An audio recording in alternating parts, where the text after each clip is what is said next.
Good evening friends. இந்த ஆடியோவில் இன்றைக்கி நிஃப்டி 50 அண்ட் சென்செக்ஸ் அதுக்கான போஸ்ட் மார்க்கெட் ரிப்போர்ட் பார்க்கலாம். கொஞ்சம் சிஸ்டத்தில் கொஞ்சம் ப்ராப்ளம் ஃபார்மட் பண்ணியிருக்கேன், அதனால் இன்றைக்கி ஆடியோவில் மட்டும் போட்டுடுறேன். நாளைக்கு ப்ரீ மார்க்கெட் ரிப்போர்ட்டை வீடியோவில் போடுறேன். இன்றைக்கி ஒரு நிஃப்டி 50 ஒரு கேப் அப் தான் கிடச்சிது. நல்ல கேப் அப். நான் நேற்றே சொல்லியிருந்தேன், ஏன்னா சிபிஐ இன்ஃப்ளேஷன் மார்க்கெட்டுக்கு ஏற்ற மாதிரி 2.9க்கு கீழே தான் வந்திருக்கு. எக்ஸ்பெக்டேஷனை விட ரொம்ப கீழே வந்திருக்கிறதுனால மார்க்கெட் நல்லா ஏறி முடிஞ்சிருக்கு. அதனால் நம்மளுக்கு நல்ல ஒரு கேப் அப் கிடச்சிது. ஆனால் யூஎஸ் மார்க்கெட் எல்லாம், டவ் ஜோன்ஸ் எல்லாம் எனக்கு தெரிஞ்சு நல்ல ஏற்றத்தெல்லாம் முடியவே இல்லை. ஒரு ஷார்ப்பான செல்லிங்கில் தான் முடிஞ்சிருக்கு. நாஸ்டாக் கம்போசிட்டும் அந்த கேப் அப் ஓப்பனிங் கிடச்சிதே அதுதான். மற்றபடி அங்கேருந்து கொஞ்சம் கூட பாயிண்ட் அது ஏறவே இல்லை. ஏறின பாயிண்ட் எல்லாம் செல் ஆஃப் ஆகிடுச்சு. ஸோ மார்க்கெட் ஒரு செல் ஆஃப் மோடில் தான் இருக்குது. யூஎஸ்ஏல என்ன தான் பாசிட்டிவ் நியூஸு வந்தாலும் அந்த கேப் அப்பை சஸ்டைன் பண்ணிச்சு நாஸ்டாக் கம்போசிட்டு. ஆனால் டவ் ஜோன்ஸ் ஃபுல்லாக செல் ஆஃப் முடிஞ்சு தான் இருக்குது. வெறும் 65 பாயிண்ட்டு. அது அவங்களோட மார்க்கெட். நம்மளோட மார்க்கெட்டில் ஒரு நல்ல கேப் அப் தான் கிடச்சிது. ஒரு 100 பாயிண்ட்டு கிட்டே கிடச்சிதுன்னு நினைக்கிறேன். நேற்று 17 முடிஞ்சிருந்து 25,817, 25,920க்கு மேலே தான் ஓப்பன் ஆச்சு. ஓப்பன் ஆனவுடனேயுமே மார்க்கெட் சல்லுன்னு மேலே போச்சு. நான் ஆல்ரெடி சொல்லியிருந்தேன் நேற்றே, அந்த ரெசிஸ்டண்ட்டுக்கு மேலே ஓப்பன் ஆச்சுன்னா மார்க்கெட் கண்டிப்பாக மேலே தான் போகும் அப்படின்னு. நான் இந்த ரெசிஸ்டண்ட்டு கீழே, அதாவது ஒரு கேப் அப் ஓப்பனிங் வந்துட்டு லைட்டாக கீழே வந்தான் தெரியுங்களா, 25,903 அந்த ரெசிஸ்டண்ட்டு கீழே நான் அங்கேயே ஒரு கால் ஆப்ஷன் பை பண்ணிட்டேன். ஏன்னா அது மேலே தான் போக போகுதுன்னு எனக்கு கன்ஃபார்மாக தெரியுது. அதனால் பை பண்ணிட்டேன். எனக்கு அந்த ஃபஸ்ட்டு கேண்டிலே பாருங்கள், அங்கேருந்து அது 25,950 வரையும் போச்சுன்னு நினைக்கிறேன். ஃபஸ்ட்டு கேண்டில் 50 போல் 48 வரையும் போச்சு. 25,948. ஏன்னா நான் 43லேயோ 44லேயோ தான் க்ளோஸ் பண்ணேன் அந்த ஃபஸ்ட்டு ட்ரேடை. அந்த ஃபஸ்ட்டு கேண்டில் 9:15 கேண்டில் ஆரம்பித்து அது 9:15 முடிகிறதுக்குள்ளேயும் நான் க்ளோஸ் பண்ணிட்டேன். அதுக்கப்புறம் அது ஃபர்தராக மேலே தான் போச்சு. பட் செல்லிங் ப்ரெஷரால் அது கீழே இறங்குச்சு, மறுபடியும் மேலே போய் கீழே இறங்குச்சு. ஸோ மார்க்கெட்டில் இதுக்கு மேலே அது போகாதுன்றது கன்ஃபார்ம் ஆகுது. செல்லிங் ப்ரெஷரால் ஒவ்வொரு வாட்டியும் அந்த 25,950க்கு மேலே போயிட்டு கீழே இறங்கி முடிஞ்சுது. அதுக்கப்புறம் மறுபடியும் போச்சு 25,960 வரையும் போச்சு. 62 வரையும் போனால் அங்கேருந்து மறுபடியும் கீழே தான் இறங்கி முடிஞ்சுது.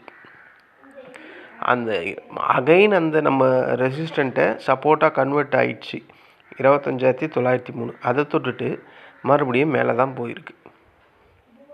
மார்க்கெட்டில் கிளியர் கட்டாக தெரிஞ்சுது இன்றைக்கி ஒரு புல்லிஷ் ட்ரெண்டு தான் அப்படின்றது. இது நேற்றே நான் ப்ரிடிக்ட் பண்ணது தான். ஏன்னா ஒரு கேப் அப் ஓப்பனிங் கிடைச்சா மார்க்கெட் ஃபர்தராக அது மேலே தான் போகும். என்ன ஒன்று நான் சொன்னதில் அந்த ஒன்று மட்டும் மிஸ் அவுட் ஆகிடுச்சு. அந்த 26,000 அந்த கேப்பை ஃபில் பண்ணிடும் அப்படின்னு தான் நினச்சேன். அவன் 25,994 வரையும் போயிருக்கான். அதை டச் பண்ணியிருந்தால் பிரச்சனை இல்லை. ஆனால் மார்க்கெட் போகும்போது ஒன்று சொல்லிகிட்டே தான் போயிருக்கு, கீழே ஒரு கேப்பை விட்டுட்டே போகுது. ஸோ இந்த மாதிரி கேப்பை விட்டுட்டெல்லாம் போச்சுன்னா மார்க்கெட்டில் இண்டெக்ஸ் எல்லாம் கண்டிப்பாக நம்ம மறுபடியும் இந்த நிஃப்டி 50யை 25,820 பார்ப்போம் அப்படின்றதில் எந்த ஒரு சந்தேகமாக வேணாம். கண்டிப்பாக அது வரும். அந்த கேப்பை அது கீழே ஃபில் பண்ணிட்டு தான் ஃபர்தராக மேலேயே போகும். ஸோ இதுதான் நிஃப்டி 50ல். ஸோ நிஃப்டி 50ல் 2 இடம் ஆப்பர்ச்சுனிட்டி. ஃபஸ்ட்டு இடம் அந்த 9:15 கேண்டில் கண்டிப்பாக எடுத்துருக்கவே முடியாது. ஏன்னா நான் எப்போவுமே சொல்கிறது ஃபஸ்ட்டு கேண்டிலை விட்டுடணும் அப்படின்ட்டு. இது எனக்கு இப்போ 100% தெரியுது. இது மேலே ஓப்பன் ஆனால் கண்டிப்பாக மேலே போகும் அப்படின்றது நான் நேற்றே வீடியோவில் அப்படி தான் சொல்லியிருந்தேன். ஸோ அந்த இதுவை நான் யூஸ் பண்ணிக்கிட்டேன், அவ்வளோதான். அதுக்கப்புறம் இந்த சப்போர்ட்டு 25,903 ரெசிஸ்டண்ட்டை சப்போர்ட்டாக எடுத்து மேலே போச்சு. ஆனால் இங்கே நான் கால்ஸ் யாருக்கும் கொடுக்கல, அதாவது என் ஃப்ரெண்ட் சர்க்கிளில். ஏன்னா அது வந்து கீழே வரும்னு தான் நான் ஃபீல் பண்ணேன். 25,903 கட் பண்ணிவிட்டு அட்லீஸ்ட் ஒரு 25,880 870 அந்த ரேஞ்சாவது வரும்னு தான் பார்த்தேன். ஏன்னா அது வந்த பியர் கேண்டில் அந்த மாதிரி கரெக்டாக ஒரு பின் பார் கொடுத்ததுக்கப்புறம் தான் சரி மார்க்கெட் இங்கேருந்து மேலே ஏறும் அப்படின்றது கொடுத்தேன் சர்க்கிளில், ஃப்ரெண்ட் சர்க்கிளில். அதுக்கப்புறம் அது மேலே தான் போச்சு.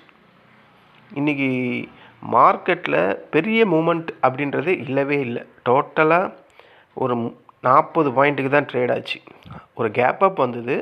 அந்த கேப் அப்லேருந்து ஒரு 40 பாயிண்ட்டுக்கு தான் ட்ரேட் ஆச்சு.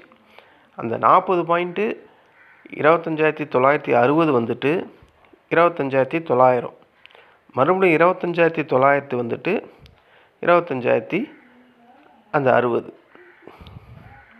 இதில் அந்த 40 பாயிண்ட்டுன்றது இந்த கேப் அப்லேயே வந்துடுச்சு. ஒரு 120 பாயிண்ட்டு கிட்ட, அதாவது ஆமாம் மீதி இருக்குது 40 பாயிண்ட். இந்த 40 பாயிண்ட்டுக்கு தான் இன்றைக்கி ட்ரேடிங்கே நடந்தது. நான் சொன்னேன்ல, ஒரு கேப் அப் வந்தால் மேல் நோக்கி போகணும், இல்லைனா கண்டிப்பாக சைட்வேல தான் போகும் அப்படின்னு சொன்ன மாதிரி சைட்வேல தான் அதிக டைம் சைட்வேலையே தான் போச்சு மார்க்கெட்.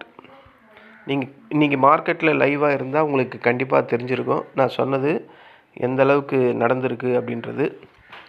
இதுதான் நம்ம நிஃப்டி 50 நடந்த போஸ்ட் மார்க்கெட் ரிப்போர்ட்டு. சென்செக்ஸ் வந்தால் சென்செக்ஸில் ஒரு கேப் அப் ஓப்பனிங் நல்லா மேலே போச்சு. இதுலேயும் அதே சினாரியோ தான். நிஃப்டி 50 என்ன நடக்குதோ அதே தான் சென்செக்ஸ்லேயும் நடக்கும். ஓப்பன் ஆனோடனே நான் மேலே தான் போகும்னு சொல்லியிருந்தேன். மேலே போயிட்டான், நல்லாவே மேலே போச்சு. எது வரையும் போச்சுன்னா 85,090 வரையும் 85,090 வரையும் போனான். நம்ம ரெசிஸ்டண்ட்டு 85,179 தான் இருக்குது. ஸோ அவன் போயிட்டு அகைன் நம்ம ரெசிஸ்டண்ட்டை சப்போர்ட்டாக எடுத்து மறுபடியும் மேலே போயிருக்கு. சென்செக்ஸில் இன்றைக்கி நான் யாருக்குமே என் ஃப்ரெண்ட் சர்க்கிளில் கொடுக்கல. ஏன்னா நான் நிஃப்டி 50லேயே ஃபுல்லாக இருந்ததுனால சென்செக்ஸ் நான் பார்க்கல. பட் என்னுடைய வீடியோவை ரெகுலராக ஒரு லேடி வாட்ச் பண்ணிக்கிட்டே இருக்கிறாங்க. அவங்க ஒரு வேளை எடுத்தாங்களா இல்லையான்னு தெரியல. ஏன்னா அது சப்போர்ட் எடுத்திருக்கு. அவங்க எப்போவுமே கரெக்டாக நான் சொல்கிற சப்போர்ட் ரெசிஸ்டண்ட் வந்தால் கரெக்டாக யூஸ் பண்ணுற எனக்கு அப்புறம் யூஸ் பண்ணுறவங்க அவங்க தான். அந்த ஏன்னா அவங்க கரெக்டாக அந்த சப்போர்ட் ரெசிஸ்டண்ட்டை சப்போர்ட்டாக தொட்டு இருக்குது. அப்போ அவங்க கண்டிப்பாக அதை யூஸ் பண்ணியிருப்பாங்க. நான் இருந்தாலும் நான் இதை தான் யூஸ் பண்ணியிருப்பேன். ஆனால் நான் இதை யூஸ் பண்ணலை. ஏன்னா ஸ்டார்டிங்லேயே சென்செக்ஸில் ஃபஸ்ட்டு 9.25 கேண்டில்லையே ப்ளே பண்ணதுனால சரி வெள்ளிக்கிழமை வேண்டான்னு அப்படியே விட்டுட்டேன். வேறு எங்கேயுமே நான் ட்ரேட் பண்ணல. ஒரே ஒரு ட்ரேடு தான். அதுலேயே எனக்கு ஒரு 24-25 பாயிண்ட் கிட்ட வந்துடுச்சு. 1,500 கிட்ட போதுமே.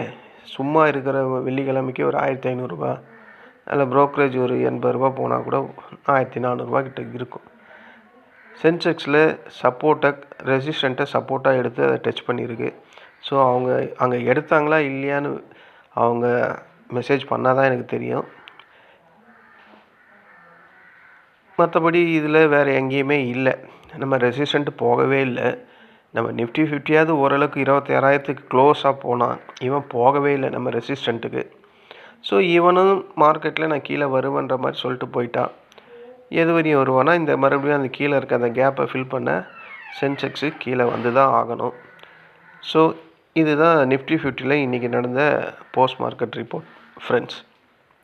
நம்ம நாளைக்கு, அதாவது இன்றைக்கி யூஎஸ் மார்க்கெட்டு எப்படி முடியுது அப்படின்றத பார்த்துட்டு நாளைக்கு நிஃப்டி 50 சென்செக்ஸ் அதுக்கான ப்ரீ மார்க்கெட் ரிப்போர்ட் நான் வீடியோ அப்லோட் பண்ணுறேன். ஏன்னா இந்த என் சிஸ்டத்தில் இருக்க மவுஸு கொஞ்சம் ப்ராப்ளமாக இருக்குது. அப்புறம் சிஸ்டம் வந்து ஒரு மாதிரி பிளிங்க் ஆகிக்கிட்டே இருக்குது. அது மானிட்டர் இஷ்யூன்னு பார்த்தா மானிட்டர் இஷ்யூ இல்லை. ஸோ அதனால் சிஸ்டத்தை ஃபார்மேட் பண்ணிவிட்டு அது சாஃப்ட்வேர் எல்லாம் ரீஇன்ஸ்டால் பண்ணி போட்டு வச்சுருக்கேன். அது ரன் ஆகிட்டுருக்கு. சரி அதுக்குள்ளே ஒரு ஆடியோவாவது போட்டுடலாம் போஸ்ட் மார்க்கெட் ரிப்போர்ட் அப்படின்றதுனால போஸ்ட் மார்க்கெட் ரிப்போர்ட் ஆடியோவாக ரெடி பண்ணிட்டேன். நம்ம நாளைக்கு மீட் பண்ணலாம் ஃப்ரெண்ட்ஸ் ப்ரீ மார்க்கெட் ரிப்போர்ட்டில். நன்றி, வணக்கம்.